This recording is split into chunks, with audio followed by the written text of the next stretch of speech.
Hey guys, I'm Angela and welcome back to Hobby Night, and it's finally here.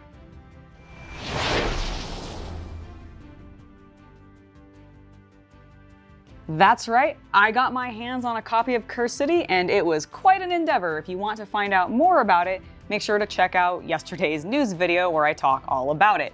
But just because I have it, I want to make sure I get some stuff painted for it because I've been super excited about this game coming out.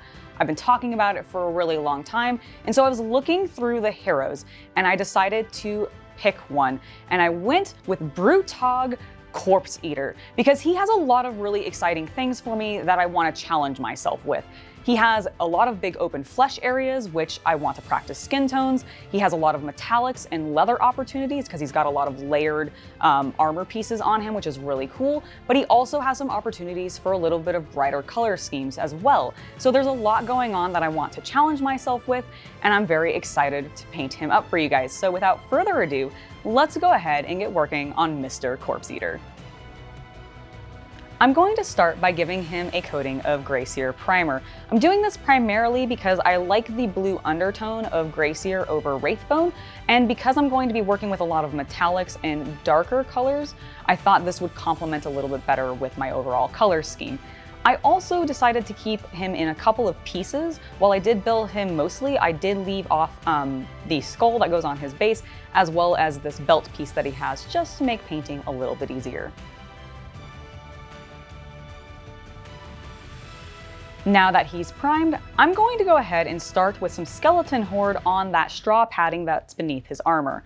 Now, there are a couple of big areas on Mr. Corpse Eater that I specifically want to focus first because I want to do some dry brushing, and dry brushing can be a little bit messy. Occasionally you can get colors in other places that you don't want it. So to avoid having to worry about that, I'm going to do the dry brushing first and just clean up those sections before I actually put additional paint down. And the straw is a particular area that I thought would really benefit from this because it's got a really great texture to it, honestly. It's got a lot of deep ridges, a lot of really high raised areas, and that is going to work perfectly for dry brushing.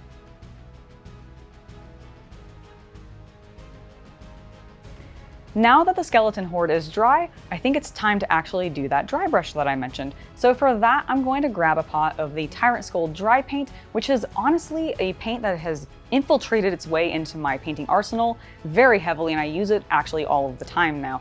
It's a great color that works for straw, but it also works for skulls, dirt, sand, etc. It's actually very, very versatile, and that's why I've been using it so frequently. And here it works really well as well. It brightens back up the straw now that I had darkened it a little bit and gives me the texture that I was looking for very easily and very quickly. The next section that I want to apply my dry brush to is going to be all of that glorious chainmail. So to prep it, I'm going to paint it using Basilicanum gray. I debated maybe going Black Templar just to make it an even darker iron, but decided that that was going to make him a little too dark, so Basilicanum was a great substitute. Now while I have this paint out, I'm also going to paint up a couple of his accessories, as well as his helmet and weapons, to get those prepped for some future metallics later. I plan on using several different metallics on this guy to give him some variance and a nice little pop, but the first of those that I'll be using is Leadbelcher. I'm going to be using this strictly on just the chainmail for now because I really want it to be the only thing that has this particular color tone. Leadbelcher is a little bit of a deeper iron color, which I really like, and I think it's going to focus the chainmail really well. All of the other metallic pieces are going to either be a different steel color or gold to help basically differentiate them. This takes a little bit of time. I want to make sure that I'm not doing too much of a heavy dry brush because I actually want the undercoat of that Basilicanum to sort of shine through. And if it doesn't and it gets a little too covered, we will be coating it later with some more Basilicanum to wash it, but that'll be done at a later step. Overall, this process doesn't take too long, and it was really fun to really see those textures just pop as the metallic paint went over top of them. I'm going to continue to prep for my metallics, and for that I'm going to briefly take some Darkoath flesh and apply this to all of the studded leather that he has that sits beneath the chainmail, sort of over top of his legs. I'm doing this because one, I want a base coat that my metallic can sit on top of, and I just wanted it to be something relatively dark, and because Darkoath flesh is what I will be using on the actual leathers later, I figured why not just prep that color and go ahead and get it down so that it's a little bit less fiddly when I need to actually get to that stage. This works really well, and I'm actually going to do a similar thing here in a second with another color. That same concept that we just went over with the Darkoath flesh, I am now going to apply to the Oni face on his shoulder using some Blood Angels red. I knew that I wanted the Oni face to be this color because I just liked the way that it looked in the official art, and they went with a red color palette, and I was like, yeah, I like that, I'm going for it. And so this is a great way for me to get this color prepped. I'm also going to apply this red to one of his knee pads, as well as a couple of pieces on his chest that I forgot to prep in the gray color. So let's go ahead and get it prepped and move on to our metallics.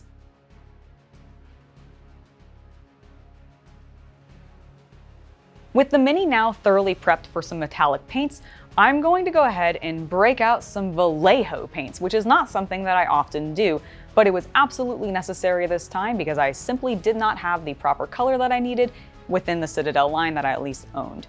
Now, I actually really like this natural steel color that I found that I had from Vallejo. It worked beautifully. It was exactly the neutral tone that I was wanting for the rest of his metallics, with the exception of the gold that I'll be using on his shoulder piece and that knee pad. But everything else that's on him, those studded leather bits, all of the buckles on his chest piece, his armor, all of that stuff is going to be getting this steel color tone.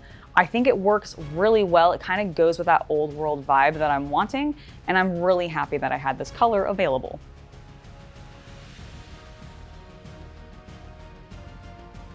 Our final metallic is going to be Liberator Gold, and I'm going to be using this primarily on his shoulder piece as well as that knee pad that he has. I wanted to have something that differentiated itself from the rest of his armor, and in particular that shoulder piece with the Oni face on it seemed like his most valued possession, probably the most expensive possession that he had, and so I wanted it to be represented as such with a little bit of a more blingy color scheme, which is why I'm going with the bright reds and bright golds. I think it's going to work really well, and I think the overall feel for this miniature is starting to come together now that I'm getting some of these other colors down. But let's keep pushing forward and move on. All right, all of the metallics are finished, so I think it is time for a very desperate cleanup stage because I've gotten a lot of paint on a lot of places that I don't want it, and because the next steps that I'm going to be working on are all of his fleshy bits and like the leather and all the organic pieces, I want to make sure that those are very clean for the contrast paint that I'm going to be applying next. So we're going to take some gray Seer and tidy up all the places where I got metallic paint that I didn't want it.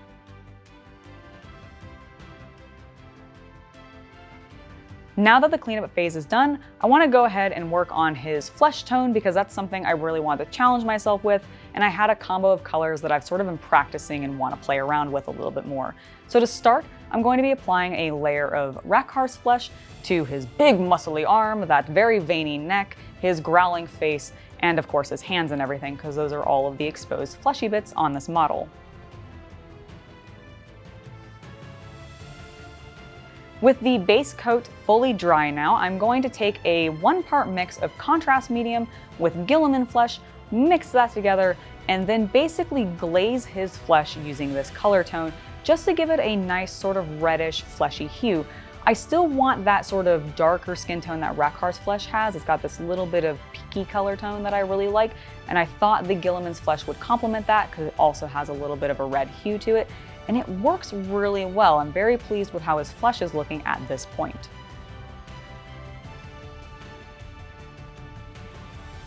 Mr. Corpse Eater is primarily metallics and leathers, but he does have a few clothy bits to him, so for that I pulled out Leviadon blue and I'm going to just simply paint it up with a single coating. I really like this color because when I'm doing a more natural look, which is what I'm going for with this model, it works as a nice pop of color without being too eye-catching, but still very clearly being a blue tone, which is why I really like it and have gravitated towards it so much recently. This is also going to kind of help me tie him into if I do decide to run a D&D campaign, for example, with Kagura and him, they have a similar color palette now, and they might work together as a little unit.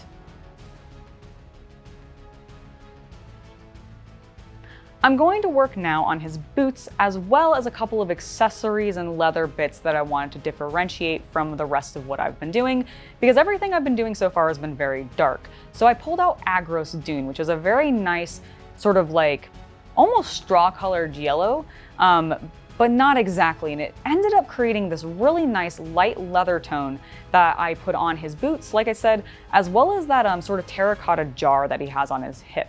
As well as a couple of leather straps on his hip accessory as well, just to sort of pop a few different colors and not let the piece be totally overwhelmed by the Darkoath flesh that I've applied all over the place so far, as well as I'll be applying later to those straps.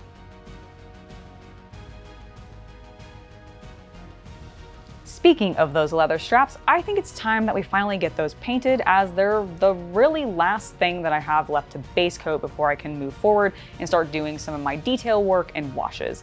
So we're going to grab our Darkoath flesh once more and apply this to all of the remaining straps, as well as touching up the leather around all of those riveted pieces on his studded leather piece over his legs. I want to make sure that that's a little bit darker and a little bit cleaner, because I did get a little bit of a metallic hue to it.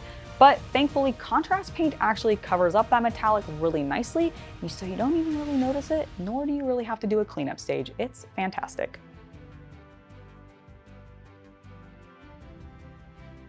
While the Darkoath flesh is drying, I remembered that I needed to still paint the horn on the Oni's head, his teeth, as well as the teeth on the Oni itself. So for that, I'm going to pull back out Skeleton Horde. Now, once I've got my coating of Skeleton Horde down on mostly the horn, I decided I kind of wanted to weather the horn and make it look a little bit more aged, because I was going to be doing a similar process to my metallics later, and I wanted this piece to complement it. So for that, I pulled out Wyldwood. I decided that this would give it a little bit of a burnt tip look, and I stippled the paint on using a brush after I had basically coated the very tip of it in Wyldwood, just to give it a little bit of a texture and give it that sort of worn, aged look like I was going for. Now, I forgot to capture it on camera, but I also used Wyldwood on the handle of his mace, which is just a small little coating of that color on there, so I'm sorry I didn't grab it, but it's also there. We're returning to the metallics. I wanted to go ahead, now that I had the leather painted, actually finish up those arm wraps on him and get the last bit of metallics done. I'm going to pull back out Leadbelcher, which I had used on the chainmail previously, and I'm going to dot all of the rivets, as well as do some of the buckling detail work on all those leather straps on his arms, just to give it a little bit more detail and help it pop a bit, because without it, they were just kind of looking like weird leather things on his arms, and it just didn't really work. So by having this metallic there, it really brings it all together, and now I can move on to some washes.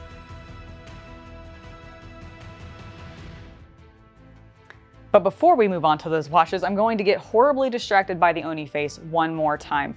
I said that I wanted to challenge myself in this video, and one of the things that I'm going to do to challenge myself is try some edge highlighting, because I've done it a little bit and I've been getting better, and I figured this Oni face has a lot of really nice raised areas that would work perfectly to practice.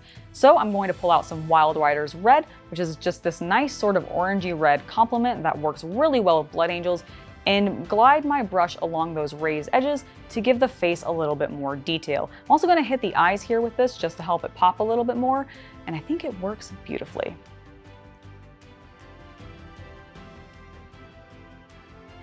All right, now it is time to start with some washes.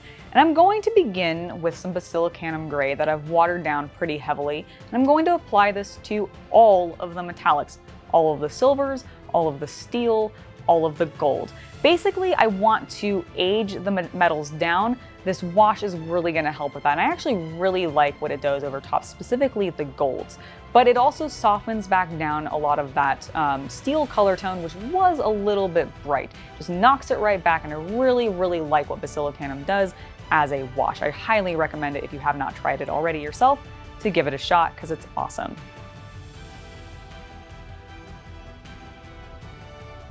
Now, the Basilicanum has done some good work for me, but I want to push some of the aging on the metal a little bit more. He's an active adventurer, he's using his pieces, so they are well maintained, but they're older. He's worn them a lot.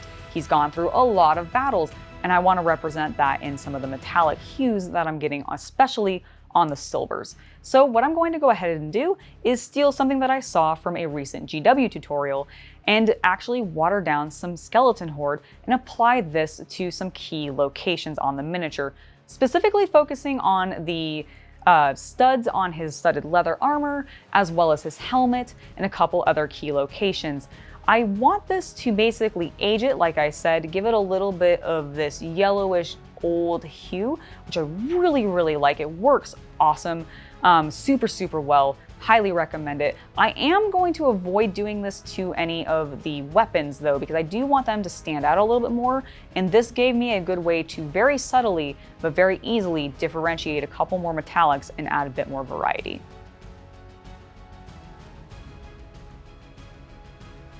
Now it's time to basically shade everything else with the exception of the metallics, as well as that blue cloth that we had put down earlier.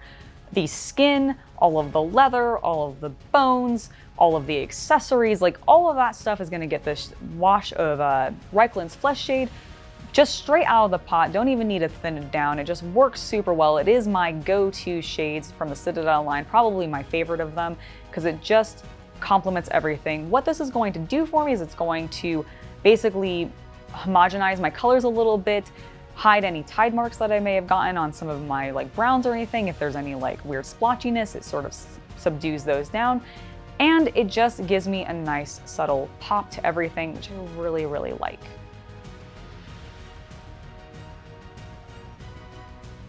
Originally, I had thought that the Reikland's Fleshade would be probably my final step, because normally the washes are. But I decided I wanted to focus on his Oni mask one more time, because there was just something about it that wasn't really working for me. So I looked up some pictures of some traditional Oni masks from Japan, and I saw that they had normally really darkened eyes. So I went back with some Chaos Black, dotted the eyes with a little bit of it just to sort of push them back, and it worked really well. Now I did get a little bit of black on his cheeks while I was doing this because my hand got a little unsteady, so I just went back with some Wyld Riders and tidied it up and got a clean line on there again, because thankfully it covered up pretty well. And then the final thing that I'm going to be doing to this miniature is going back with some Rakarth's flesh over top his face, a little bit of his neck, and a little bit onto his arms, because his skin had gotten a little darker than I really wanted to, and it wasn't quite popping as much. And I was really successful with my edge highlighting on the Oni's face, so I was like, screw it. His face has just as much raised areas and some pretty easily accessible, like, just high points on it. Go ahead and just edge highlight a little bit of that too, and it worked really well. I'm so glad I did this step because I very much like the way that his face turned out. Now, let's go ahead and look at the final model.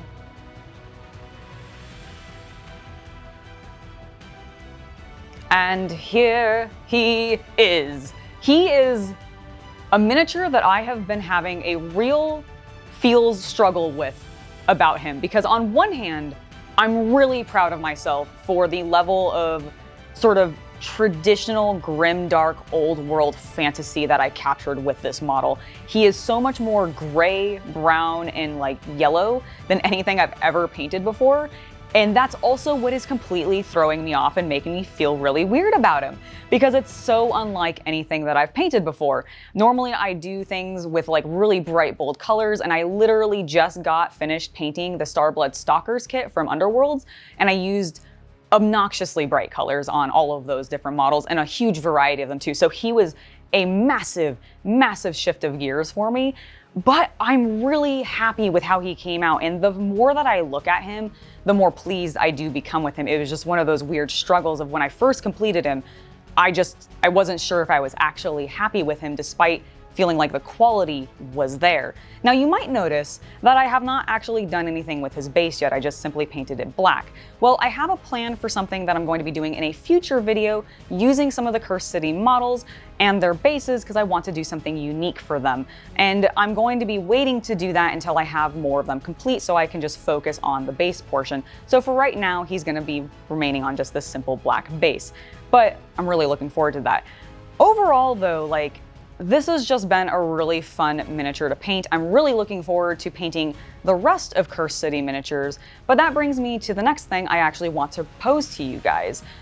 I am not sure I want to necessarily paint them on camera if there is no interest for them, because I understand not a lot of people are able to get their hands on this game right now, and seeing people paint it may just not be very valuable to anybody. And so I would love it for you guys to let me know down in the comments whether or not you'd like to see me paint a few more models from this, and if so, which ones you'd specifically like. I am personally, if I did do more content for it, leaning towards focusing on some of the villains because they're a little bit more usable in a lot of other different things and can be used in the Death faction very readily right now, so it has a little bit of a tie-in. But let me know what you guys think down in the comments, and also let me know what you think of how I did on my first old world style miniature. Like I said, I'm very pleased with it, but let me know what you guys think. Anyways, I have been Angela. You guys have been watching Hobby Night. Thanks so much for watching, and I'll see you guys next time.